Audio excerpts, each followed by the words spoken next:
Já tá, a gravação já vai começar. Pronto, gente, começou. Muito bem, muito bem. Estamos aqui com o Leonardo Peixoto, que é diretor da Espiral Filmes, que tem uma história para nos contar muito interessante, porque assim é muito mais que um filme, né? A gente já vai começar a falar disso. A gente Uhum. tem aí uma política de fomento cultural, de incentivo ao cinema, de uma pequena cidade, né?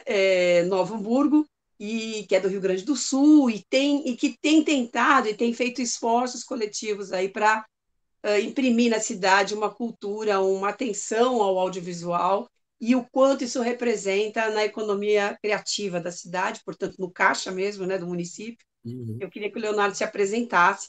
Ele está rodando um filme que tem ali esse cenário de Novo Hamburgo como uma coisa de peso. Eu acho que as pessoas vão acabar percebendo isso no filme, mas não sabem o que está por trás de todo o planejamento que envolve o filme. Então, eu queria que primeiro você falasse do filme. Muito bem-vindo, muito obrigado por estar aqui conversando comigo. Que você primeiro falasse do filme. Acho que vocês já começaram a rodar, né, agora? Sim, a gente já. Olá, né, me apresentar. Eu sou o Leonardo Peixoto. A gente está então rodando um filme chamado Espiral, em uma produção entre três produtoras, que é a Convergência Produtora, a Bactéria Filmes e a Sala Filmes. E a gente parte aqui de Novo Hamburgo, né? Não só pela história da cidade, mas pelo fomento, né? A cidade que está há alguns anos buscando criar um polo audiovisual aqui, né? E o filme é fruto de um edital que foi feito em parceria com a Ancine, que, que premiou 3 longas-metragens, mais uns 4 curtas, não sei quantos pilotos de série de desenvolvimento. Então foi um grande investimento, assim, com aquela parceria com a Ancine. E agora os frutos estão saindo, assim, né? Os filmes estão sendo produzidos, a gente já concluiu as nossas gravações e estamos na ilha de edição agora, assim. Ah, já está rodado o filme. Porque foi o filme passou, teve um longo período, né, de maturação aí Isso. e passou, inclusive, acho que vocês tinham ali uma previsão meio que foi atropelada pela pandemia, como vários projetos, né?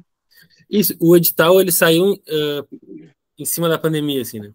Foi aquele comecinho que a gente achava que ia durar algumas semanas, alguns meses da pandemia, Sim. tava escrevendo o edital, assim. E aí tudo andou muito mais devagar depois. Pela pandemia e pela vontade pública em alguns momentos, acham que tudo andou mais devagar. Então, a gente passou alguns anos aí esperando depois do resultado, ainda esperando a verba chegar para começar a produzir, mas agora tá tudo andando, assim. Ah, que maravilha. Eu queria que você contasse um pouco da história, né? A gente tem ali são 3 gerações, né? O filme atravessa 3 gerações por meio de almoços de família e tem a cidade como pano de fundo, que é uma excelência na indústria de calçados, né?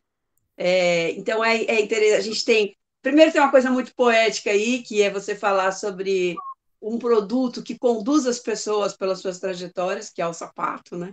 E, ao Hum. mesmo tempo, uma coisa que pode parecer meio árida, mas que vocês estão colocando ali num contexto que eu imagino seja super relacionada a essa coisa geracional, né? De geração em geração, né? A relação ali, o vínculo entre a indústria calçadista, a história da cidade e a história dessa família. Queria que você falasse um pouco sobre a história do filme mesmo. Isso, a indústria calçadista mudou a cidade aqui no Novo Hamburgo, né? E eu sou pelotense, e eu lá mais do sul ainda aqui, e eu me mudei para cá em 2000 e aos poucos era pré-adolescente, assim, e aos poucos eu fui entendendo a cidade e as pessoas comentavam, tudo virava o assunto, era calçado, ou alguém comentava, eu adolescente já, quando meu pai faliu, o outro dizia, quando meu pai quase faliu, eu dizia, mas como é que tem tanta gente nesse clima? Porque o mercado impactava na cidade toda, assim, né? E teve uma grande revolução quando a China entrou nesse mercado, que muitas fábricas fecharam, as pessoas que pensavam muito a indústria aqui, muitas foram morar na China, porque o trabalho, enfim, desse mercado estava lá, mas, e aí, que eu trouxe, como é que eu trouxe isso para o filme, né? A gente trata de uma família que tinha uma fábrica de calçados, então a gente conhece o casal eu digo que eles começaram uma fábrica e uma família ao mesmo tempo, né? Eles começaram a fábrica, começaram a ter filhos, então a gente vai acompanhando sempre na casa deles, nessa relação de almoço de família, nessa relação de repetição, assim, né, dos almoços que vão se repetindo, todo mundo faz, a mesma pessoa faz a mesma coisa em todos os almoços, né? E a gente vai vendo as consequências disso. Eles vão se mudando para uma casa maior, depois eles têm que sair daquela casa e morar na zona rural, que a gente gravou a maior parte do filme. Então a gente vai... E eu fui brincando muito com o tempo, assim. A gente às vezes vê o filho adulto e o filho criança na mesma cena, por vezes um observando o outro, por vezes só acontecendo ao mesmo tempo. A gente foi misturando isso, assim, para contar um pouco da história da cidade, já que a gente está, né? Eu moro aqui, né? E já que a gente está nesse fomento aqui, mas também contar essa história universal das relações familiares, assim. Né? Acho que o filme vai ganhando camadas, assim, né? Aquela velha história de falar da aldeia para falar para o mundo. Ah, maravilhoso. É isso mesmo. E essa ideia, esse projeto de desenvolver, em que momento alguém percebeu, né? Porque a gente fica sempre indignado com o quanto que a indústria audiovisual movimenta de dinheiro na economia e como ela é tão pouco, como ela recebe tão pouca atenção, né? E a gente está falando agora de um cenário que até que depois da lei do audiovisual, de vários artigos de fomento, até que melhorou um pouquinho em relação ao começo do século, por exemplo, mas que ainda é muito pouco perto do que a gente tem de potencial, né, para desenvolver. Eu queria saber em que momento o Novo Hamburgo despertou para percepção de que isso é uma grande indústria, né, e começou a haver esse incentivo. E você é formado pela Universidade de Pelotas, né? Isso. Em que momento essa região ali, essa cidade se toma as rédeas dessa proposta de falar, não, vamos aproveitar uma economia que está sendo mal explorada, vamos dizer assim, né? Que conta a história que é um patrimônio também, porque conta a história do país, da cidade, das pessoas, porque é uma coisa que pode se reverter para o turismo e que alimenta aí uma cadeia de outros negócios, né? Então eu queria entender para ver se a gente consegue inspirar outras cidades no país a se tocar e fazer alguma coisa. Sim. Vou contar da minha perspectiva, né? Que foi a partir da prefeitura ali. Então, voltando um pouquinho, assim, me mudei para cá pré-adolescente e no ensino médio eu descobri o cinema, assim, na escola o pessoal fazia curtas, as professoras de literatura faziam a gente adaptar curtas, assim, e elas já mostravam, assim, as equipes, direção de arte, direção de fotografia, elas já mostravam esse mundo, assim. Isso já no ensino fundamental. No ensino médio, no ensino médio. Ensino médio. Isso. Não, mas já é? É ótimo. E aí, nisso eu descobri, assim, pensei, se dá para viver disso, eu quero. Foi nessa, assim. E eu lembro que, na época, a universidade pública de cinema mais perto era em Santa Catarina, era a UFSC, em Florianópolis. E eu estava, na época de vestibular, não tinha nem ainda, né, procurando lá o material de História e Geografia de Santa Catarina para se dar para a prova, até que o reitor da Universidade Federal de Pelotas, no meio do meu último ano da escola, assim, avisou que iam abrir o curso de cinema no ano seguinte em Pelotas. E aí, com a minha família toda lá, mais perto, tudo, tá. Vou para lá, consegui passar no vestibular também, que era uma etapa difícil. E por isso que eu estudei lá, assim, né? Morei com meus avós a faculdade toda. E aí, voltei, e aí, isso, como é que a gente vai chegar no fomento, assim? Logo que eu voltei, uma produtora de Novo Hamburgo, por acaso, assumiu a produção do Festival de Cinema de Gramado. E um dos sócios dessa produtora, então, hoje é o secretário de Cultura da cidade. E acredito que nesse processo ele foi tomando conhecimento como um produtor de Novo Hamburgo que não estava acostumado a produzir cinema, das relações da Ancine, das relações do Mink, que agora voltou, mas das relações de como que o mercado funcionava. E quando ele assumiu aqui, estava aberto no Ancine esse edital de co-investimento, que chama, eu acho. Que é aquela esquema, os estados já faziam isso e as capitais também faziam, de cada região tem uma proporção, mas o município ou o estado investem um valor X e a Ancine dá 1,5x, 2x, 4x, eu sei que região norte e nordeste esse X essa quantidade é maior. Então tinha uma verba aqui para investir e eles fizeram esse co-investimento, e para dar esse pontapé inicial, assim. e agora está buscando outras ferramentas para continuar, assim. Só que no cinema os ciclos são um pouquinho grandes, né? Esse edital de 2020, a gente acabou de gravar 2023, provavelmente vai lançar 2024. As coisas, mas depois que engrena, vai bem, assim, o retorno. Não estou com as estatísticas decoradas, mas eu acho que investe um, vem do volta 2 ou 3, né? Então, Sim, sim. por que não investir nisso, né? Ou seja, a gente está falando de uma cultura local que já dura mais de 10 anos, né? Você está falando de quanto tempo você se formou? Que eu me formei na universidade foi em 2010, faz mais de 10 anos. A gente tem aí um plano, você vê, você começou a ouvir falar disso no ensino médio, né? A gente tem aí uma percepção de que esse assunto, né, de audiovisual e acho que comunicação, principalmente hoje com tanta controvérsia, tanto espaço para fake news em rede social, é cada vez mais urgente que isso seja uma disciplina escolar, eu acho, né? O audiovisual e a comunicação, como ler assim, eu trabalhei, editei o Estadinho um tempão, passei assim, fiz matéria de várias escolas em São Paulo que tinham uma filosofia de fazer as crianças discernirem notícia, o que recebiam isso antes de rede social, né? E hoje é muito mais urgente. E eu acho que essa questão do audiovisual é muito importante também para estar na escola, né? E eu sei que a prefeitura distribuiu alguma coisa de kits de filmagem, mesmo na periferia, né? Não teve um projeto, um plano. Isso tá no orçamento da prefeitura, né? Isso está. Pelo que eu lembro assim, de comentar com eles lá, eles têm núcleos de produção na periferia da cidade que tem câmera, microfone, equipamento de luz e dão oficinas para as comunidades ali na volta, e esses equipamentos também estão disponíveis para a sociedade. Qualquer um que fizer um projeto, apresentar para eles, pode usar também. Acho que isso vai aproximando, né? Acho que vai democratizando mesmo.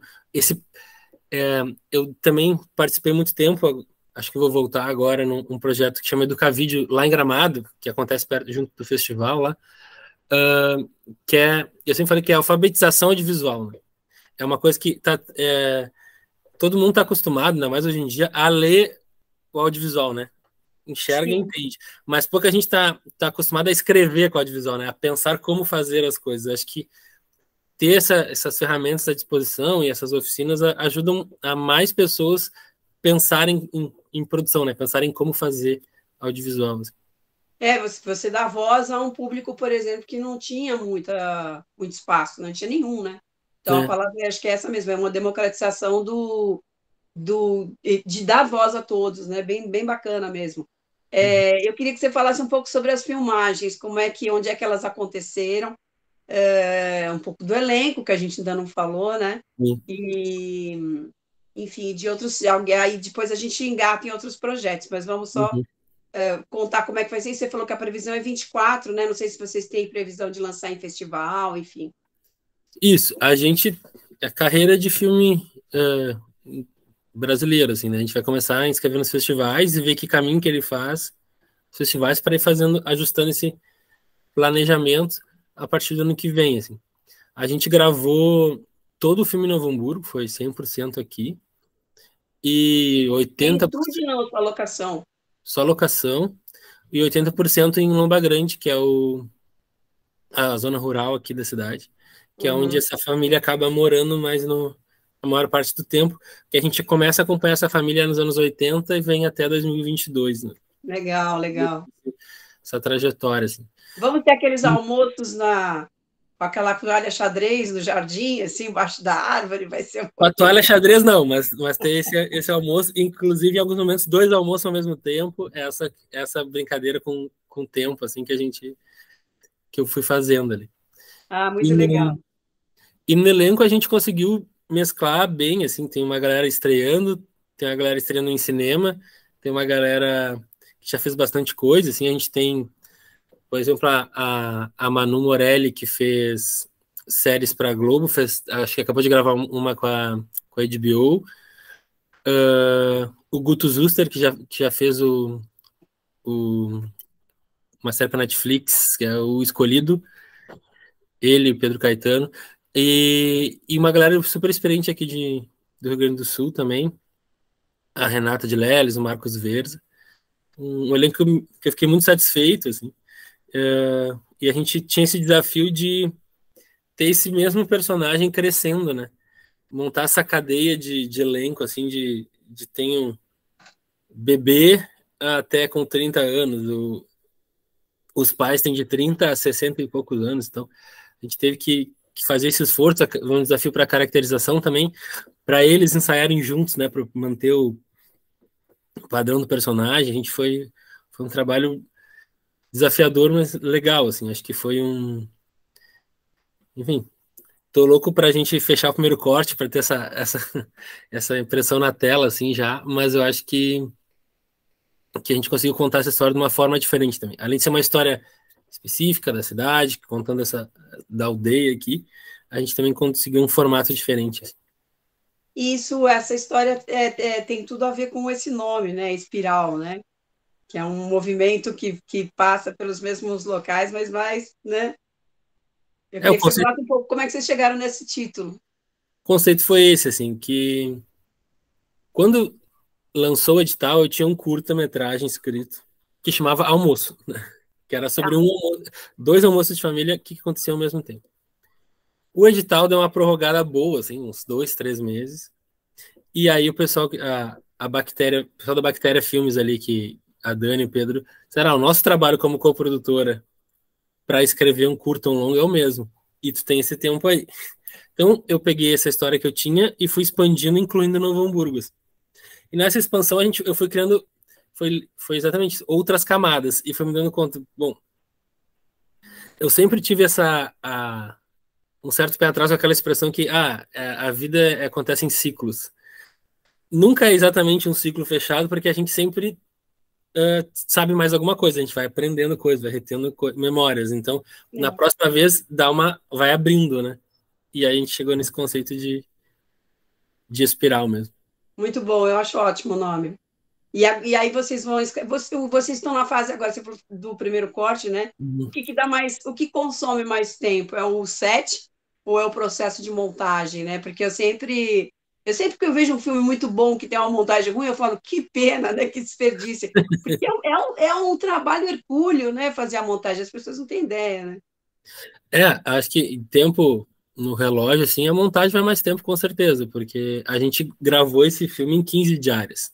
A gente foi muito efetivo, assim. Nossa. Então, Também é um pouco as locações, né? Você concentrou muito num lugar só, né? Isso, como o filme passa mais na casa das pessoas do que em outras locações, a gente conseguiu, né? Tava sempre ali, já tava indo fazer. A logística ajudou, assim. E a montagem agora a gente vai. É aquela coisa sempre fica aquele debate em prêmios de montagem, né? A gente nunca sabe o que ficou. Se podia ter sido melhor, pelo que o cara botou, né? Antigamente ficou no chão mesmo, né? Que cortava o filme e ficava no chão. Mas que ficou de fora, ou tinha tão pouca coisa que o montador fez milagre e deixou o filme bom, né? Então, sempre tem esse mistério da ilha de edição. Mas eu acho um processo muito legal também. Acho que esse filme vai ter um exercício de montagem com essas idas e vindas que a gente vai ter que fazer bastante, assim. Acho que vai ser um processo legal também. Muito bom. E aí vocês já estão... Vocês têm os mesmos sócios, vocês têm outros projetos já em andamento, né? Isso, a gente tem essas 3 produtoras, a gente fechou um cluster aí, acho. Recuperando a Bactéria. A Bactéria Filmes, a Sala Filmes, que é outra produtora de Porto Alegre, e a Convergência Produtora, que é a minha produtora aqui de Novo Hamburgo. Convergência, tá. Nesse mesmo edital, a gente aprovou outros 2 projetos, que é um curta-metragem chamado De Volta ao Jogo, que eu dirijo junto com o Fred Paz, que é da Sala Filmes, que é um curta bem humorado, assim, sobre um senhor mais velho que tá revendo a vida sexual, assim. Tem muita piada com futebol também, aí é mais pro humor. E um projeto chamado Com Aquarela, que é um piloto de série, e a gente vai desenvolver os roteiros também. Com Aquarela? Com Aquarela, que é um roteiro da Vivi Jugueiro, é uma adaptação de uma peça de teatro dela, que fala sobre uma criança que tem uma caixa com os bonequinhos e os bonequinhos ganham vida e começam a brincar com a criança, e sempre falando de música, de brincadeiras tradicionais, folclore brasileiro, e vai por aí. É infantil, então, a série, né? E isso é infantil. Muito bom. As pessoas têm feito muito pouca coisa para criança, né? Porque na TV principalmente, né? Mas eu acho que agora com essas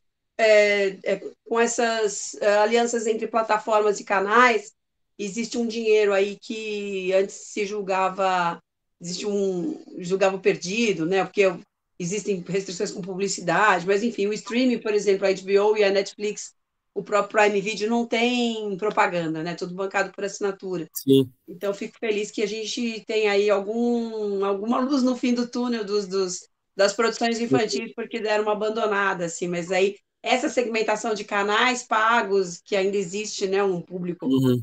caiu muito, mas ainda tem 13 milhões de assinantes. E o streaming, né, eu acho que dá um novo ânimo também para as produções infantis. Muito bom saber disso. Eu acho que e pro streaming mais ainda, porque as crianças adoram ver de novo, né? Total, isso eu explico Não para as fica pessoas, ali. porque as pessoas não entendem por que Carrossel na Netflix tá sempre no top 10. Primeiro que tem 200 e tantos capítulos, a métrica é horas consumidas, então eles têm um volume maior mesmo.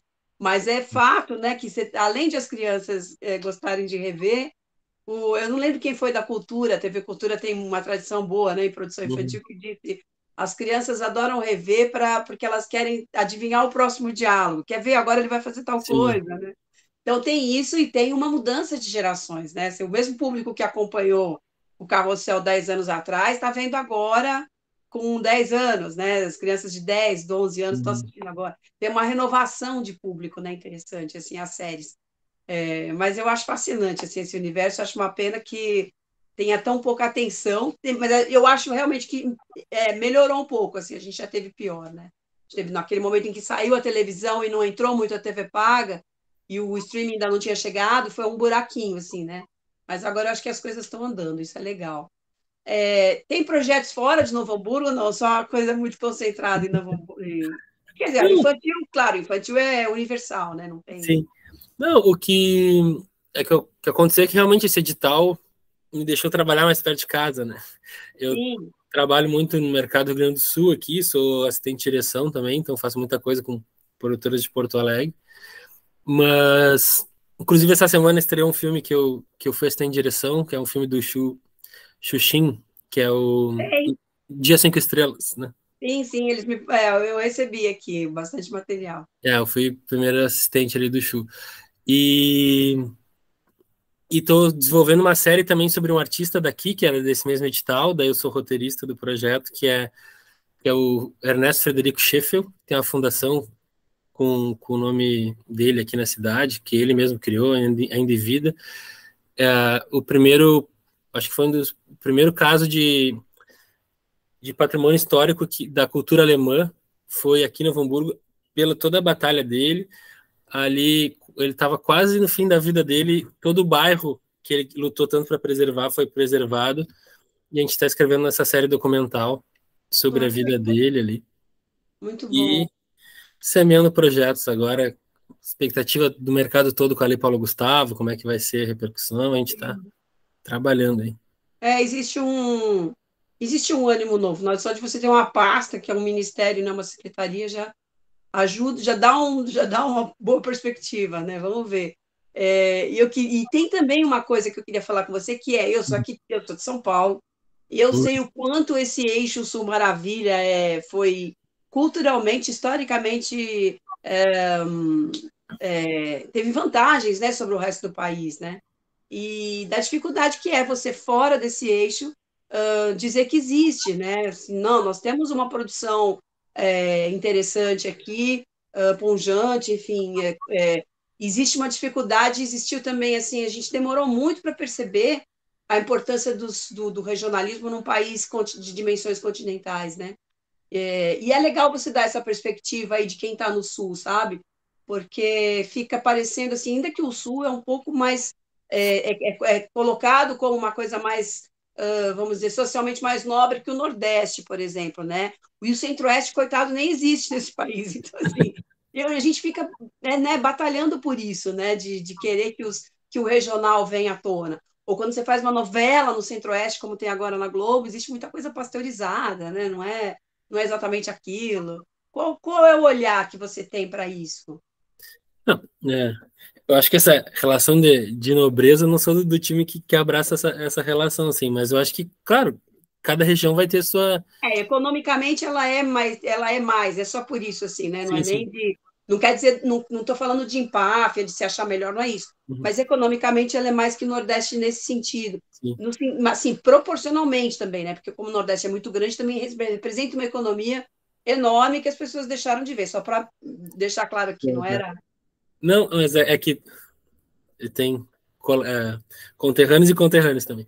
Mas, É, mas sim, sabemos, é, todos nós.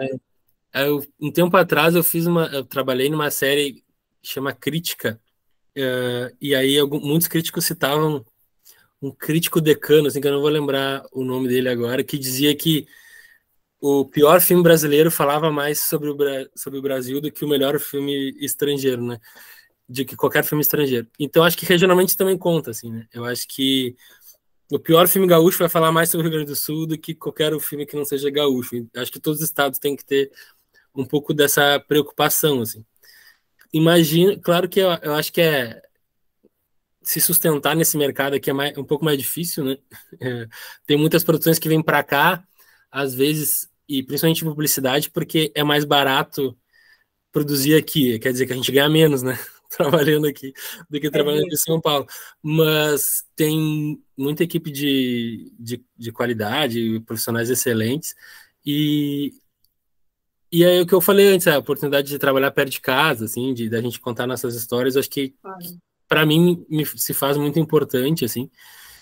Mas a gente acaba tendo desafios, assim, tendo que usar a criatividade para muitas coisas, às vezes tem um equipamento no estado todo e aí tem três sinos ao mesmo tempo, a gente tem que ligar lá quando é que tu vai usar para usar aqui, ou às vezes a gente consegue fazer tanta coisa que começa a faltar equipe, mas a gente vai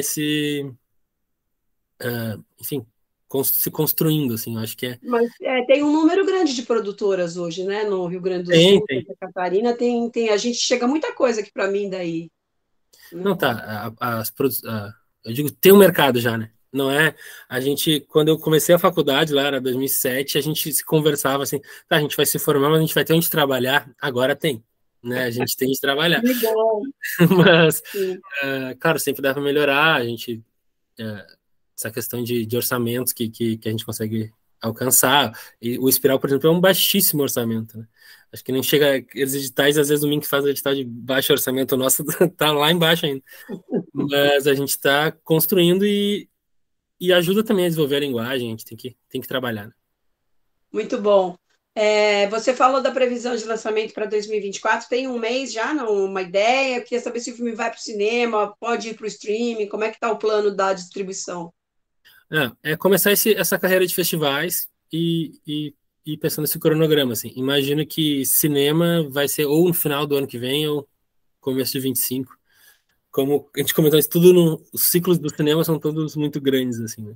Sim, sim, é verdade. É verdade. Ainda não tem nada fechado com o streaming, né? Não, ainda não. Tá, tá bom. Tem alguma coisa que você queria falar que eu não te perguntei? Eu queria só agradecer muito essas minhas coprodutoras, a Bactéria e a Sala, e toda a equipe, assim, que eu cansei de dizer para eles, mas vou dizer mais uma vez que um filme desses, desafio desses com esse orçamento e com esse desafio de mistura de linguagem, exige um comprometimento além do normal da equipe, né? Então, sou muito grato a todos que me acompanharam, assim, a minha família que me ajudou aqui nesse período todo, e, e espero que todo mundo goste do filme, assim, que ele tomando forma aí. Esse já é agradecimento ensaiado para quando você começar a ganhar festivais aí, algum prêmio, já está lá. Tomara que aconteça, tomara que aconteça. Já está ensaiado. Léo, muito, muito obrigada. Sucesso na montagem, sucesso na distribuição, sucesso na carreira do filme. E que Novo Hamburgo possa inspirar outras cidades do país com esse planejamento investindo em audiovisual. Muito, muito obrigada. Eu que agradeço a chance aí de trocar essa ideia. Maravilha.